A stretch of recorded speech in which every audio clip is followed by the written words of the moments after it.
The reality of London is not the reality of the world. The reality of Europe is not the reality of the world.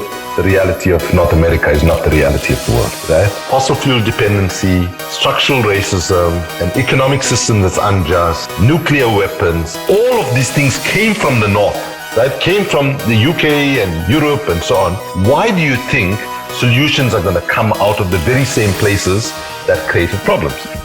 You're listening to Climate Curious, a podcast for people who care about the world but find the current conversation about climate change confusing, boring, or scary. My name is Mariam Pasha, and I'm the director and curator at TEDx London and co-host of this podcast, along with the amazing Ben Hurst. Say hello, Ben. Hey there, friends. I'm Ben Hurst, activist and advocate exploring what positive masculinities can look like, humble model, and climate normie.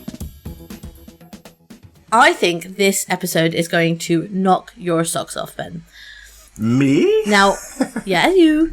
Yeah. Now, I don't know if you know this about me, but I started out my career working in human rights. Right. And I always felt like you had to choose, right? Like you had to choose whether you cared about human rights or whether you cared about the planet. Like you couldn't do both. Right. And I've only really... Hang on, sorry. Really loud train. I used to think that you had to choose. Like, you had to choose human rights and caring about people, or you could choose climate change and caring about the planet. Mm-hmm. And it's only really, I guess, in the last year or two that I've come to realize how that's not true. Do you think you felt that way? Yeah, I feel like maybe until we started having these conversations, climate change was just never something that was on my agenda. Do you know what I mean? I feel like it kind of gets left out of the conversations, especially conversations around helping people. I feel like we maybe see them as two very different things. Yeah, exactly. And I think we've done a lot of episodes here where we've kind of started to explore those intersections and crossovers. Right. But I think this episode, and because of the guest we have, is going to be the thing that really, really solidifies it. At least that's how I feel it's going to do what it's going to do for me. Right. Who have we got? Well, I'm going to tell you that this person has I'm borrowing a phrase from you, Ben. Right. I'm going to say that this person has main character energy. Big main character energy. Big main character energy. So Kumi Naidoo was the International Executive Director of Greenpeace for 6 years from 2009 and was the Secretary General of Amnesty International from 2018 to 2020. And actually, he's now, for the last 2 years, been the Global Ambassador for Africans Rising for Justice, Peace and Dignity. And that is a lot. There's a lot of big names there. Yo, that is a lot.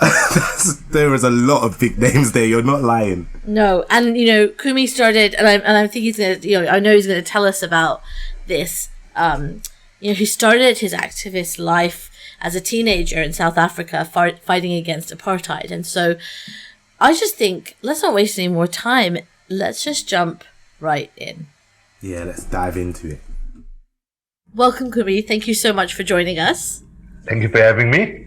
There are so many things I could ask you, and I have to say that I'm pretty ecstatic and excited about this conversation, so you're going to have to excuse me if I get a bit too overly excited, Ben, as we go. Okay. Don't worry. But I wanted to ask you a little bit about the state of the world, because I actually was talking to a friend of mine yesterday, and she said for the first time in a long time, her and her dad don't talk about politics because it's just so difficult. Not because they disagree, but because it's so overwhelming. And I wanted to ask you, from kind of everything that you've seen and all the things that you're involved in, I'd love to find out from you where you feel the state of the world is today. Well, I could put it in a eloquent Afrikaans sentence, which simply says, "Ons is deep in the kak," right? I think most of your listeners will be able to translate that. Right. We are in deep shit, right?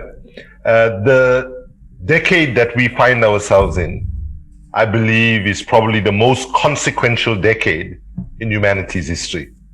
What we do in the next 9-10 years will determine what future we have, or whether we have a future at all. And we have a massive level of cognitive dissonance which is the denial of reality by those with power, both to address the threat of climate catastrophe on the one hand, and to address the systemic injustices that people face either as a result of race, gender, economic class, and so on. So what we also see, of course, is high levels of polarization, right? And one of the challenges, I believe, for activism at this time is to figure out how, in this context where we are running out of time, can we imagine a different way of pushing for change, given that a lot of the conventional ways that we've been pushing for change for a very long time is not delivering the results that we need.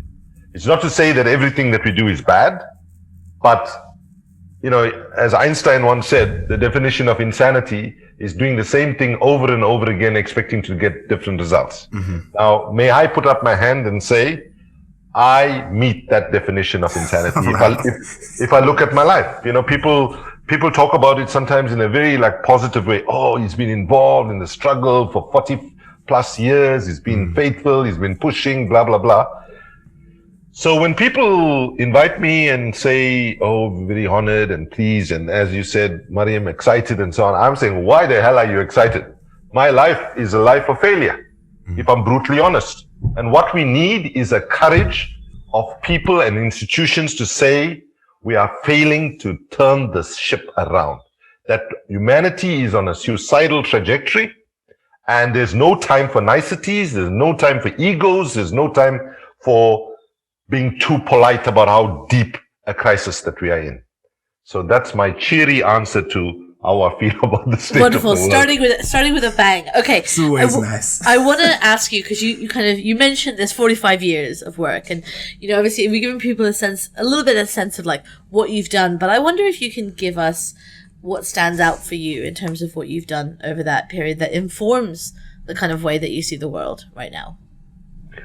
I think that the struggle against apartheid, and starting as a 15-year-old in apartheid South Africa, and what I learned in the first sort of 10 years of my activism, if you want, was probably the most instructive, right? And I wish I had hung on to some of the core lessons even stronger than I did. I did, but I got contaminated a little bit along the way by the idea of, you know, doing things where you had big logos and marketing and communications and all of that stuff, right? I want to be honest, right? You know, when I started as a 15-year-old, you had an intuitive sense of injustice, and you saw that, you know, like, for example, I always tell the story about when I was at the front of the march in 1980 as a 15-year-old fighting against inequality in education. Our slogan was, "We want equality." By the time the slogan got to the back of the march, the younger kids were chanting, "We want a color TV." Which is also important. Well, exactly. At that time, then I probably wanted equality and color TV almost equally. Right. Yeah. Right? And just to say, there is a political message behind the color TV, because kids in white schools had color TVs and kids in black schools had no TVs. Right. So it wasn't a misfire. That was also an accurate statement, but not necessarily the most pressing issue at the time. It was a bit of a misfire, but but it still fitted, if you know what I mean. So the important thing is, I think the main lesson I learned is the power of the ideological state apparatus, right? I think one of the mistakes we make in activism is often we think that governments and corporations control us mainly through the use of the repressive state apparatus, by which you can include army, police, formal laws, rules and regulations, and so on. Now, of course, those repressive state tools offer massive control for the state. They define the space for politics and so on. But in reality, actually, the repressive state, the ideological state apparatus is that which is the most powerful in maintaining control. What do I mean by the ideological state apparatus? The framework for education, framework for religion, social norms and customs, and critically and most importantly, the framework for education, for media and communications. And so if I say to you, Mariam, the one lesson that stands powerful for me from that earlier period is that politics does not lead culture. Culture leads politics.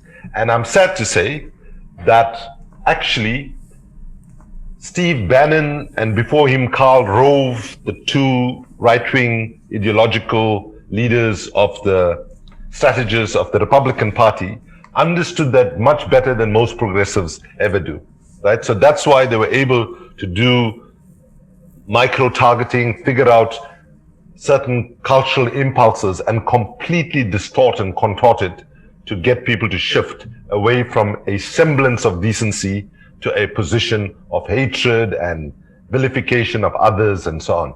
So I think a key problem for us moving forward is how do we get the truth out to the largest number of people in the shortest space of time that changes their attitudes quickly so that they can change their behaviors quickly, both in terms of what they do, in terms of the carbon footprint they leave, more importantly, in terms of how they use their power to resist the suicidal trajectory that humanity is on at the moment with regard to climate catastrophe.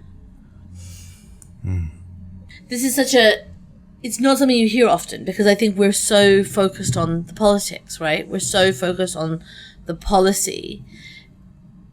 The idea that culture is what drives the changes that we want. I guess I'm curious to know whether you think there are any examples of how maybe we have gotten it right, like whether you know what I mean. Like I agree. I think obviously Steve Bannon, Karl Rove, that whole group of individuals was able to weaponize that culture and identity. Do you see any examples of it being done effectively in the other way? And do we want to do it effectively the other way? Because it feels like then are we fighting a war of culture, and does that feel uncomfortable? Well, it depends how we define culture, obviously, right? And I'm using culture here with a small c that includes just the way people are in the world. You know, music, dance, song, how they interact with each other, all of that. And I think we have not got it right. But I think what I'm very positive about is that there are more progressive people around the world who are saying, like I have been saying for the last 5 years, we have to begin to humble ourselves, understand where people are, and not as activists and leaders in big organizations, preach down to people always and saying, we are the holders of absolute truth and you must just listen to us. Because I learned a wisdom from Asia when I was a very young activist here in South Africa I think I was 18, which said, go to the people, live with them, learn from them. Start with what they know, build on what they understand, so that when the struggle is won, the people should say they've done it themselves. And that's the challenge right now of activism, of whether in fact we can bring the worlds of arts and culture and the world of activism closer together. Now, I just want to be clear. I'm not talking about, as some activists would say, yeah, we need to get arts and culture to serve resistance. That's not what I'm talking about. And that sort of instrumentalization is not what we need. In fact, if anything, we need arts and culture to hold up a mirror to the failings of activism as well, right? Mm-hmm. As much as it helps activism. So, and there's a word now for it, by the way, artivism. What? Artivism, right? So, wait, not for the pandemic. I was about to get ready to go to Berlin for 6 months to spend 30% of my time working with an amazing artist called Olafur Eliasson on how do we bring these two worlds together, right? Because I think what I am seeing, you see, if I look at South Africa, and there's a lesson to be learned here, right, on this question. I mean, when we were fighting the apartheid regime, one of the biggest things we had to deal with was that the founder of apartheid understood this problem better than most people even today do, right? Because what he said was, blacks should never be shown the greener pastures of education. They should know that the station in life is to be users of wood and carriers of water, right?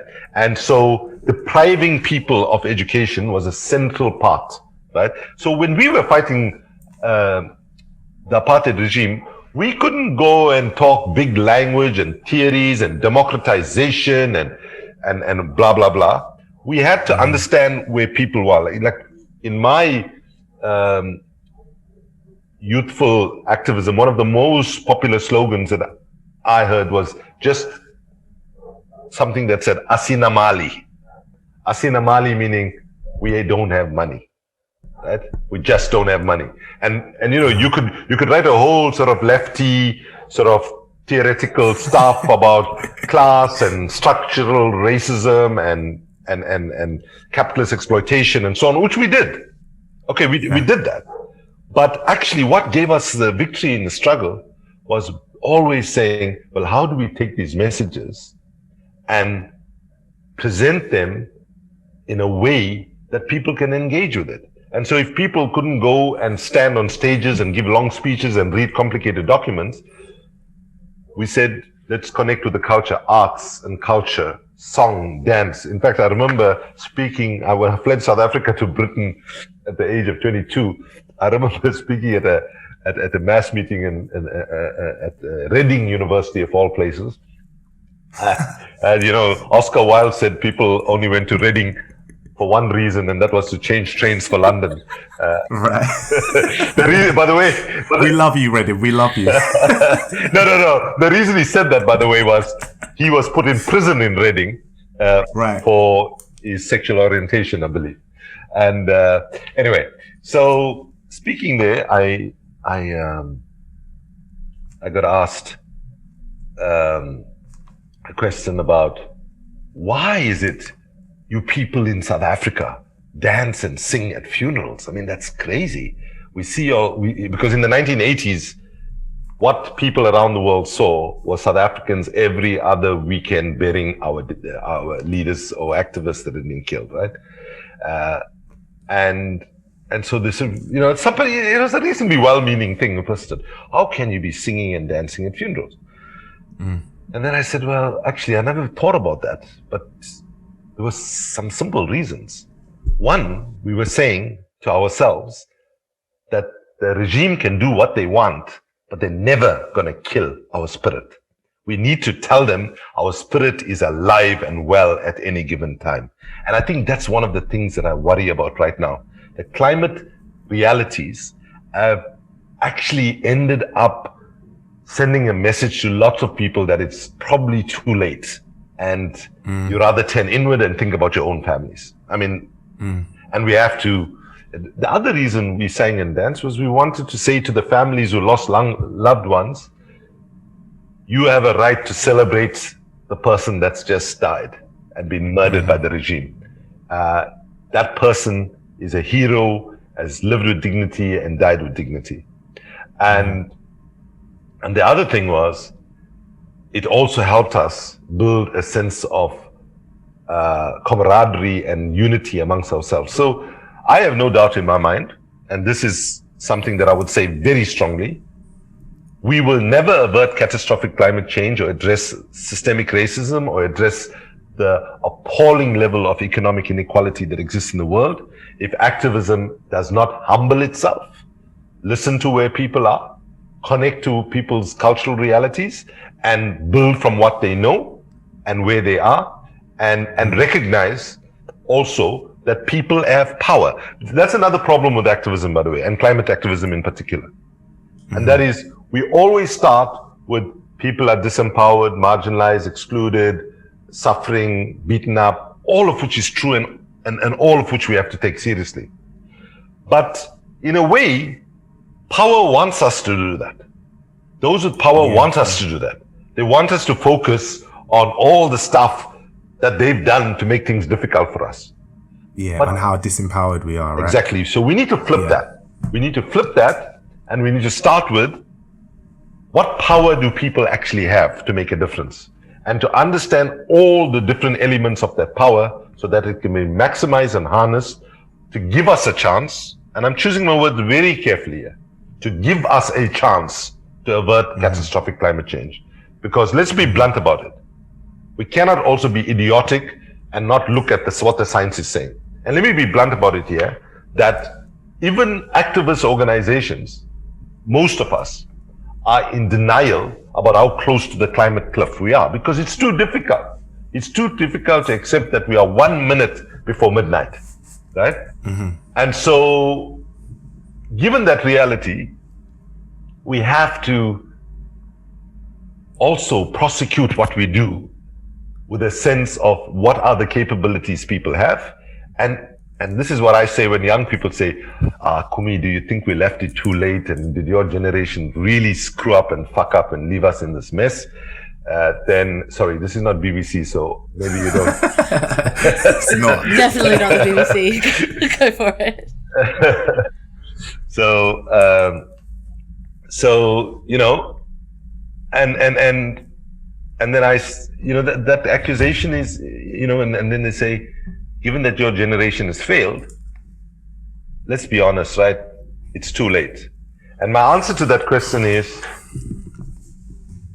it might be that we're too late, but I want to believe that we have a very small window of opportunity that is still open, and it's fast closing, right? And we have a moral responsibility to do everything within our power to make the possibility of averting catastrophic, irreversible, runaway climate change. And those words are important. This is what the science talks about, right? And in that sense, I want to say to people, I want to believe that the opportunity is still there for us to save the majority of people on the planet. There's no question in my mind. We are going to lose people in the hundreds of thousands over the next coming years. It's happening already, by the way, right?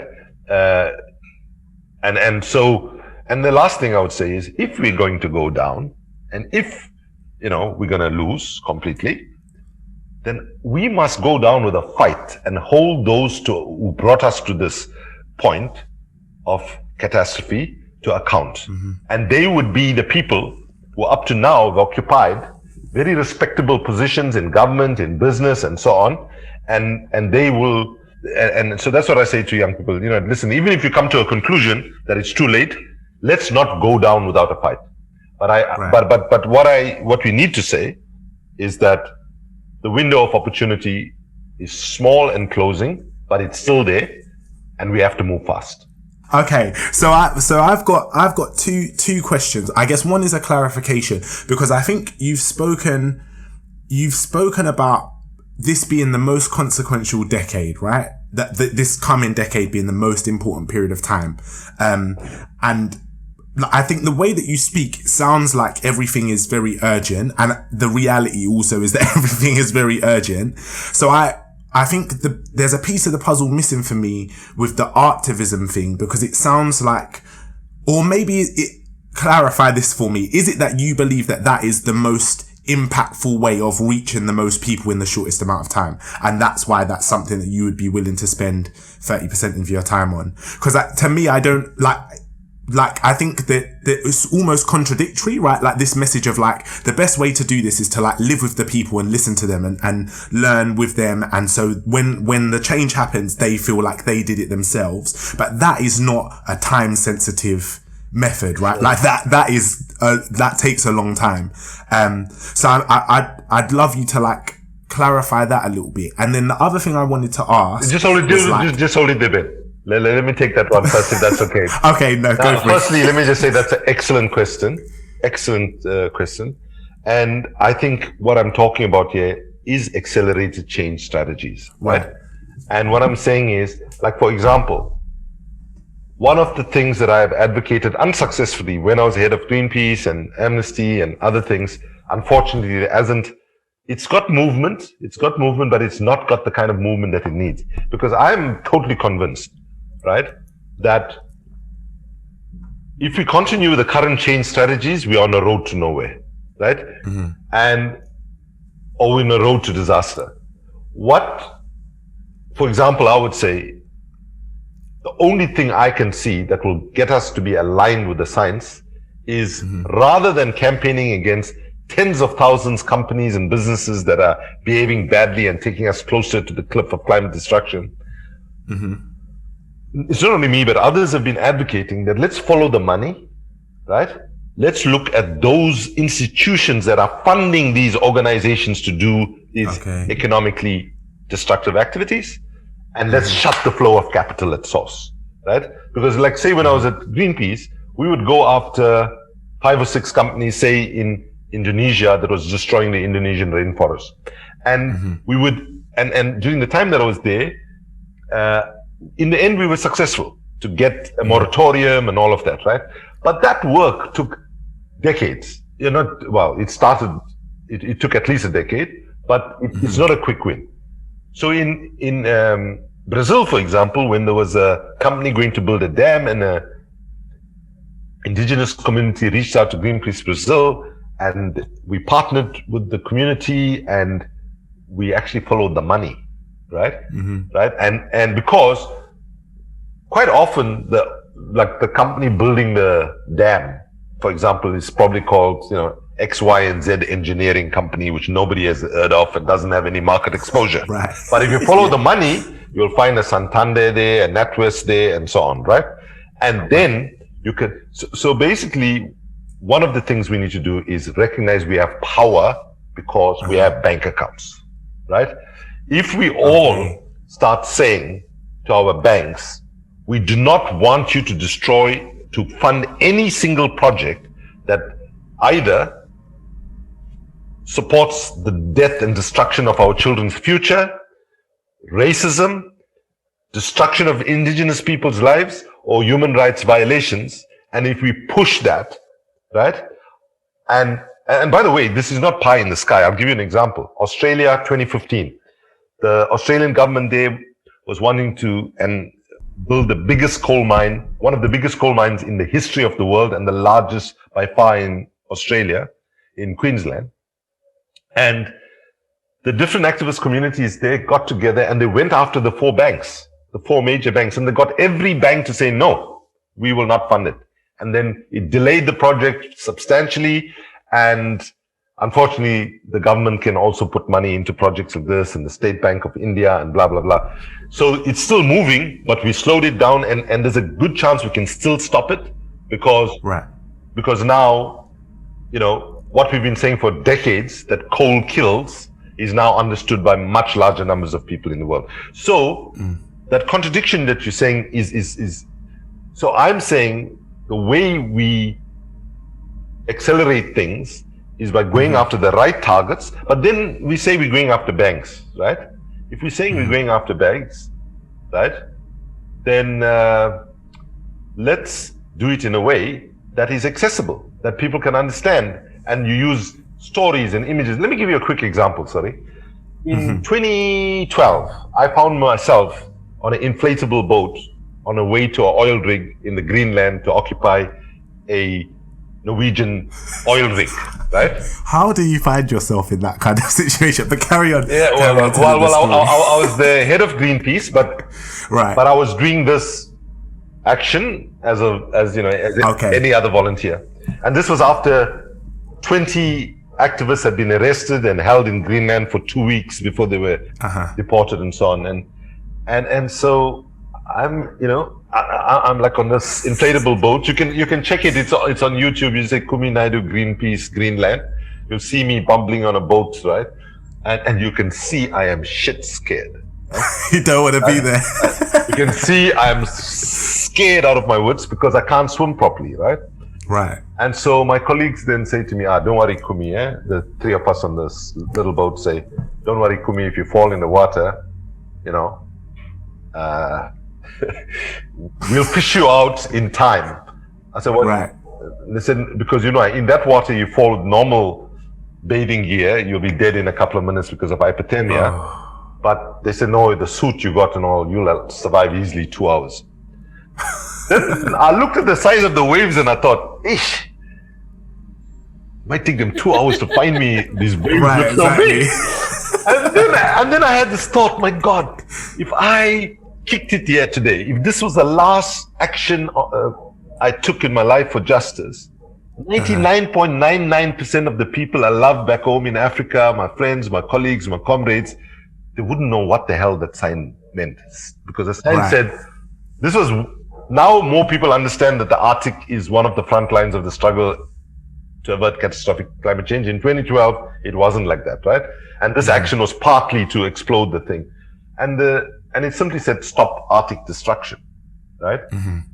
People be like, okay. So like my brother, so it's cut a long story short, we do the action, I end up in prison, and while I'm in prison, my brother and various comrades start a campaign for my release and so on. So my brother goes on television and they ask him, so and my brother is a former political prisoner and so on. And so Coven, tell me, what exactly was Kumi doing in the Arctic? And he says, you know what, to be honest, I really don't know. But what I do know, he said, what I do know is that he must be deeply committed to it because he can't really swim to save his backside, right? And then when I was talking to some young people in my family, kids and, I've got a fresher perspective on the world, they were saying, you know what, Uncle Kumi, a better slogan would have been not save Arctic destruction, would have been simply to say, save Santa Claus now.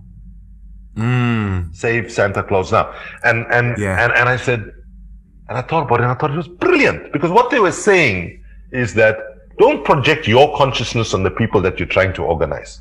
Right. Humble yourself, understand where the consciousness of people are, and use the language image, because what association that ordinary people have with the Arctic?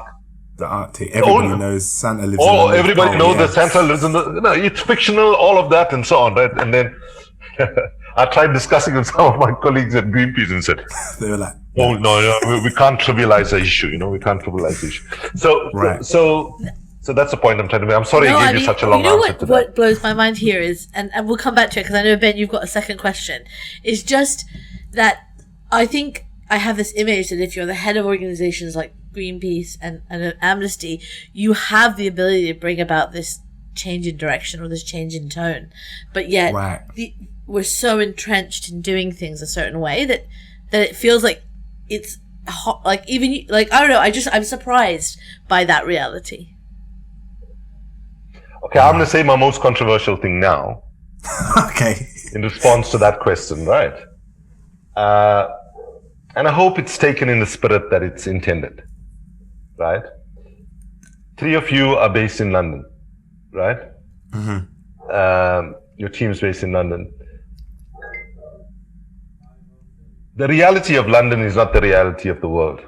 The reality of Europe is not the reality of the world. The reality of North America is not the reality of the world, right? And, when you say, how is it that you were not able to, you were the head of these 2 organizations and you weren't able to. So this is the difficulty. Why would anybody believe? This is what young people have been telling me, especially from Africa. And when I took the Amnesty position, some young people here were like very kind of questioning, right? They're saying, why do you think, Kumi, the solutions to the world's problems, which is fossil fuel dependency, structural racism, an economic system that's unjust, nuclear weapons, all of these things came from the North, right? Came from the UK and Europe and so on. Why do you think solutions are going to come out of the very same places that created problems? So it's a good question. So it's a very good question, and it's a very painful question. And so, the truth is, when you ask why was I not able to make those changes when I was at Greenpeace and Amnesty, for example, it's because, as is known, it's not a mystery what I'm going to say, that unfortunately, our international NGO institutions reflect all the inequalities and power differentials and so on that we see in the global world. So, for example, just plonking somebody who, like me, who comes from the global south at the top of these institutions doesn't solve the problems of structural racism that is alive and well and is not being contested sufficiently enough internally, right? Right. So yes, like when I was at Greenpeace, it was a completely open secret that you might be the head of Greenpeace International, but the most powerful persons are the head of the UK office, the German office, the US office, and so on, because they control the money, right? Right. So there's a fair amount of messiness in civil society that for far too long we have been far too polite in terms of addressing it. And I must take a huge, I would say I tried hard to push these agendas on intersectionality, on bringing poverty and environment together, all of those things. And many people say, oh, I made a lot of progress. In my judgment, I made significantly less progress than when I went into those institutions to start with, because when I was being headhunted for the positions, the people who were headhunting me said, we really need you to help us deal with this question of the inequality of power, right, that exists between North and South within the organization. But, recognizing the problem at least is the first step, and I give credit to the people within those movements that did. But then having the courage to give up power, right, is very hard. And just to give you a very simple thing, like in the decision making at Greenpeace when I was there, all of Africa and China had one vote when we sat in our decision making, right? And Luxembourg had one vote, Belgium had one vote, France had one vote, every European country had one vote. So it was more who could raise more money, right, add more voice. And of course, these situations, like if you take Belgium or UK, they built the economic dominance historically by raping the wealth of the global south and through colonialism. So of course they're going to have more people there who can give donations on a monthly basis and so on, than you're going to find in places like Africa, where people are struggling to put food on the table. So I think the question, Mariam, I must honestly take my responsibility for not having been more effective in helping organizations that I've led to address systemic racism more forthrightly. I can say I tried, but trying is not good enough. Results is what matters. And I hope that in this current moment that we find ourselves, where the agenda of structural racism, economic inequality, and climate change have come together because the COVID dynamic reality has exposed, a range of these contradictions that exist. I hope that my colleagues who remain in these institutions and those that are in leadership will have much more courage to act with much greater urgency to address the inequalities and differentials of power that exist. And quite frankly, questions need to be asked of the organizations that have become brand names. They've been around for a long time, right? And they use up a lot of resources that are available for civil society. And if they're not able to deliver sufficient results in the current moment, then they must make way for others who can. Yo, this was wild. That was so good. I mean, exceeded my highest expectations. Kumi is out of this world. I have thoroughly enjoyed this conversation. And you know what, Ben? Yeah. Because there's just so much here, we decided to make it a two-parter. Right, that's a good there was way too much. There's so much listeners, stuff. If you are feeling like you just want some more, good news. Yeah. Because we've got a part 2 coming for you shortly. In part 2, Kumi is going to be sharing more amazing stories, looking at the changing role of activism, and also he's going to talk to us about how different movements like Black Lives Matter and Extinction Rebellion can work together. So, right, and that's so important. And what else is going to happen, Ben, in that episode? We're going to have some climate confessions. And this one, this is a good one, trust us. So, we hope you tune in next time for all of these gems, and don't miss out. Yeah, and remember, stay curious. Thank you so much for joining us this week. We really hope you enjoyed this episode. If you did, please rate, subscribe, and share this episode with a curious friend. It makes it possible to keep making this amazing content for you. Oh, and slide into our DMs at TEDx London and let us know which climate extraordinaires you'd love to hear from next time. Oh, and don't leave yet. We wanted to tell you a bit more about who made this podcast possible. Yeah, we did. TEDx London's headline partner, City, has been supporting us for the past 5 years to bring world-changing ideas to the TEDx London stage. And now they're taking it to the next level by making this podcast possible. Thanks, City. But wait, that is not all. No, this podcast was produced by the amazing Josie Coulter. Curation and research by the genius Tara Cooper. Artwork designed by the visionaries that are Sabrina Russo and Rebecca Mingus. Mixed and engineered by the iconic Ben Beheshti, aka The Falcon, who also composed our banging theme tune. Presented by me, Mariam Pasha. And by me, Ben Hurst. Stay curious.